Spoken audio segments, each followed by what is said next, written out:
Assalamualaikum warahmatullahi wabarakatuh.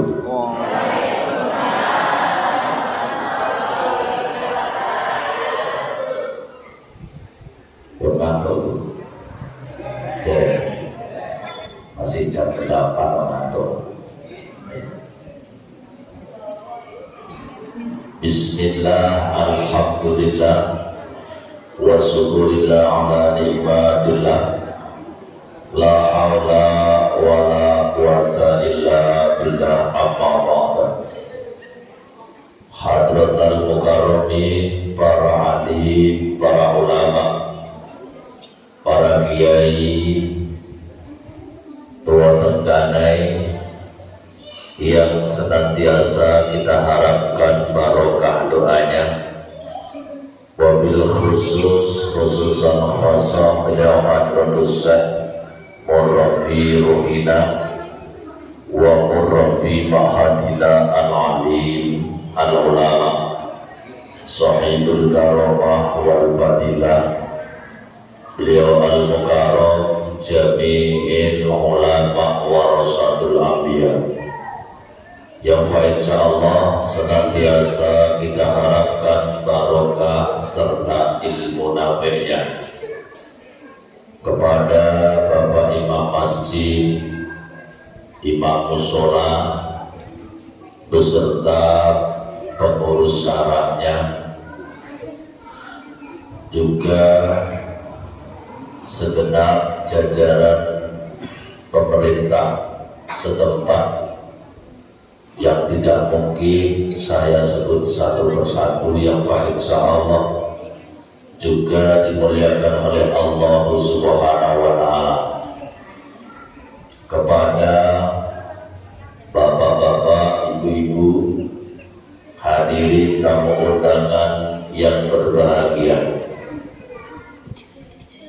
sebelumnya marilah kita bersama-sama memanjatkan rasa syukur kita kepada Allah Subhanahu wa Ta'ala, yang mana pada kesempatan yang insyaallah malam ini penuh barokah, penuh nikmat dan rahmat dari Allah Subhanahu wa Ta'ala, kita dipertemukan oleh Allah dengan satu tujuan, satu niat, bersama-sama mengharapkan ridho dan rahmat Allah Subhanahu wa Ta'ala, sekaligus mengkaji kembali peristiwa yang sangat besar bagi umat Islam, yaitu sejarah Isra wal Mi'rajnya Nabi besar Muhammad sallallahu alaihi wasallam.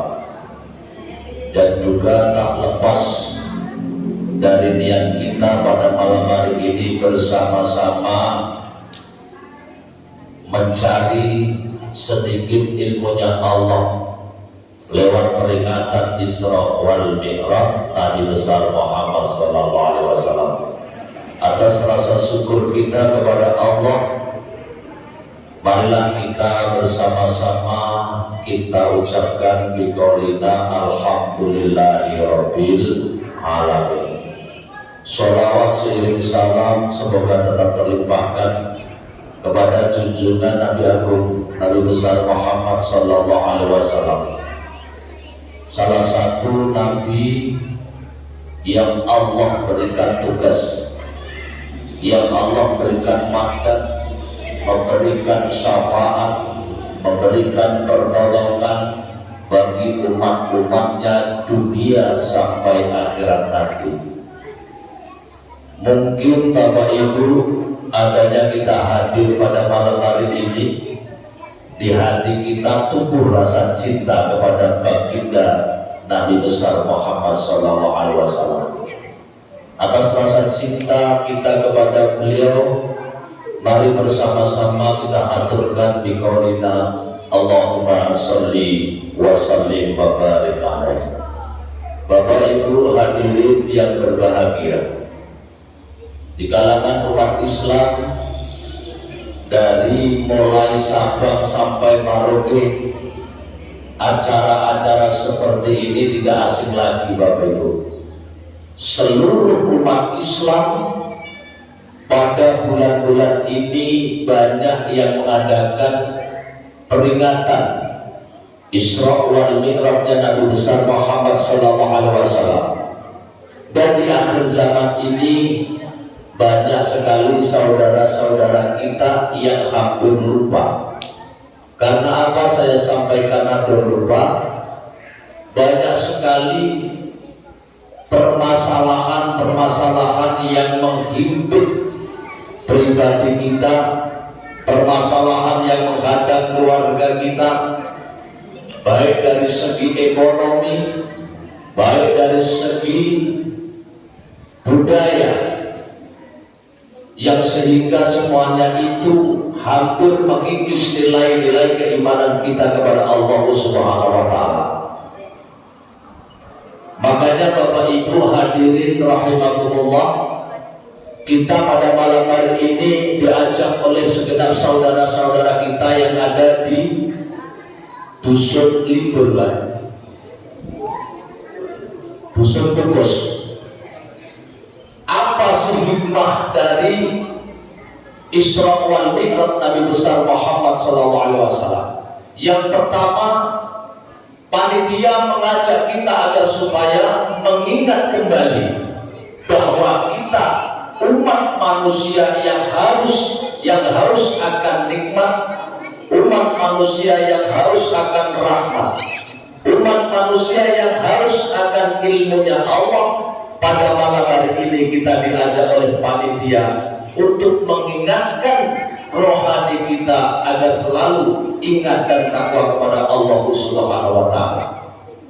Bapak Ibu yang Allah hormati, sebelum kita lanjutkan, mari kita bersama-sama baca sholawat kepada Nabi besar Muhammad Sallallahu Alaihi Wasallam.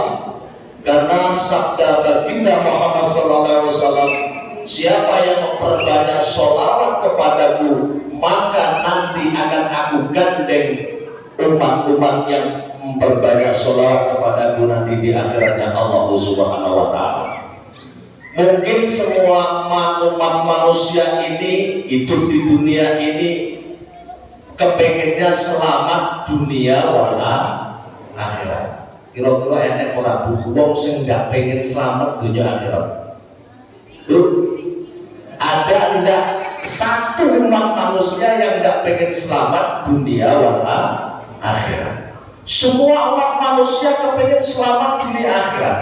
Maka di situ ada wasaitun fid dunya, wasaitun fil akhirat.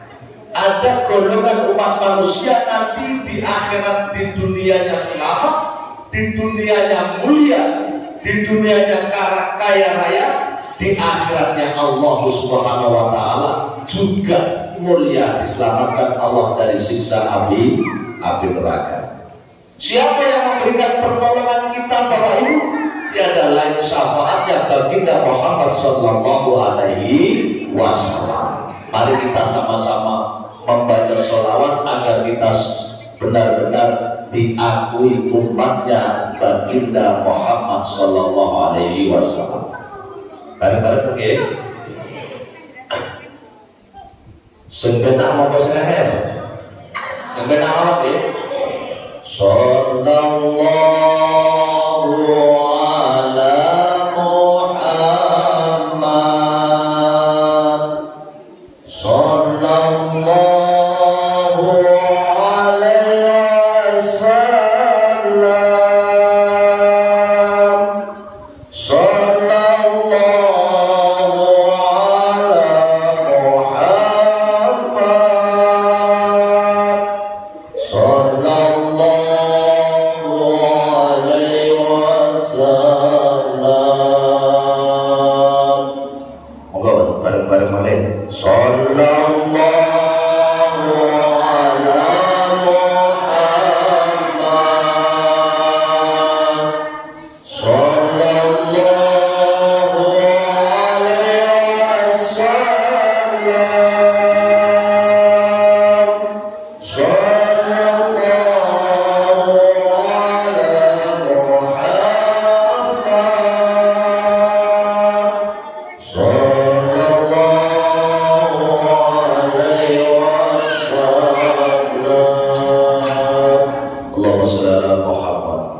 Moga-moga dengan berkahnya sholawat ini kita mendapat syafaatnya nanti di yaumil kiamah. Amin Allahumma amin. Bapak Ibu hadirin rahimakumullah, mungkin kalau kita kaji kembali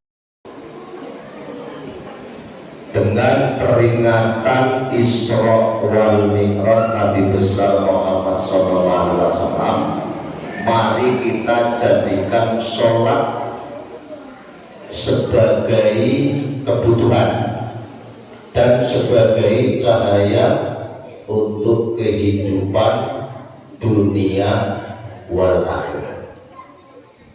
Ibu mawon Ibu, Bapak Ibu hadirin rahimakumullah, kita sudah tahu bahwa yang dijemput baginda Muhammad SAW adalah sholat lima waktu.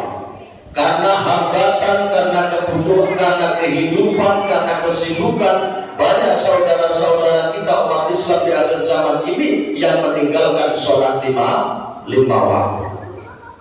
Adanya kesibukan ekonomi, adanya kesibukan jabatan, kesibukan pangkat dan lain sebagainya. Akhirnya kita sangat mudah meninggalkan sholat lima waktu. Saya sangat setuju kepada Bapak Panitia. Sholat lima waktu yang Allah wajibkan dalam satu hari satu malam, 5 waktu, itu jangan sampai kita anggap suatu kewajiban, Bapak Ibu. Anggaplah sholat itu suatu kebutuhan. Bagaimana kita butuh, seorang manusia butuh makan, tentunya kita semangat bekerja. Bagaimana manusia butuh membayar utang, tentunya kita juga semangat bekerja. Bagaimana pas tanggal 18 itu datang orang mau bayar utang, butuh, makanya sholat, makanya sergap bekerja. Kalau sholat itu sudah kita jadikan suatu kebutuhan, saya tambah satu lagi Mbak Panitia, sholat itu kita anggap suatu kebutuhan dan kita anggap sholat itu sebagai hobi, Pak. Setuju? Kalau sholat itu kita anggap sebagai kebutuhan dan hobi, insya Allah semuanya selesai. Ketenangan jiwa, ketenangan pikiran akan tertanam di dalam hati kita. Tapi kalau sholat 5 waktu itu kita anggap suatu kewajiban, kita yang penting sholat, menggugurkan kewajiban, selesai. Coba kita lihat, di saat ada orang berlek, sholatnya cepat-cepatan.